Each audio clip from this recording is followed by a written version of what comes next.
Comment aimer quelqu'un sans vouloir le changer? Aimer sans vouloir changer l'autre est l'un des défis les plus profonds et libérateurs qui soient. Nous confondons souvent aimer et modeler. Nous croyons bien faire en souhaitant que l'autre soit plus ceci, moins cela, plus présent, moins distant, plus sensible, moins émotif. Mais derrière cette intention se cache souvent un désir de contrôle, une peur de l'imprévu, une résistance à ce qui est. Aimer vraiment, c'est accueillir l'autre dans son intégrité. C'est le regarder sans projet, sans attente de transformation. Comme on contemple un arbre, on ne lui demande pas d'avoir plus de feuilles ou des branches différentes. On l'accepte tel qu'il se déploie, avec ses ombres et ses lumières, ses forces et ses fragilités.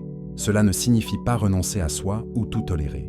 Au contraire, c'est une forme d'amour exigeante. Elle demande de distinguer ce qui relève de nos propres insécurités et ce qui touche à l'essence de l'autre. Si quelque chose en lui nous dérange, la question n'est pas « comment le faire changer ?» mais « pourquoi cela m'affecte-t-il ?» Le travail est d'abord en nous. Les stoïciens disaient « on ne contrôle que ses propres jugements ». Appliqué à l'amour, cela signifie « je choisis comment je perçois l'autre, comment j'accueille ses différences. Je peux décider de voir sa singularité non comme une menace, mais comme un enrichissement. » Aimer sans vouloir changer, c'est aussi faire confiance au chemin de l'autre. Chacun porte en lui sa propre évolution, son rythme, ses prises de conscience. En cherchant à accélérer ou orienter cette croissance, nous risquons de l'étouffer.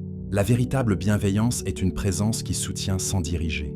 C'est un amour qui libère l'autre du poids de nos attentes, et nous-mêmes de la frustration de ne pas obtenir ce que nous voulons. Dans cet espace de liberté, la relation peut s'épanouir authentiquement, sans masque ni effort de conformité.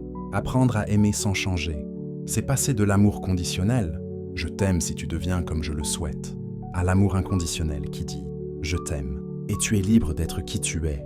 C'est un chemin d'humilité et de lâcher prise. Un chemin où l'on découvre que la plus belle forme d'amour est peut-être celle qui n'essaie pas de sculpter l'autre, mais qui sait simplement le regarder, le respecter et l'accompagner tel qu'il est.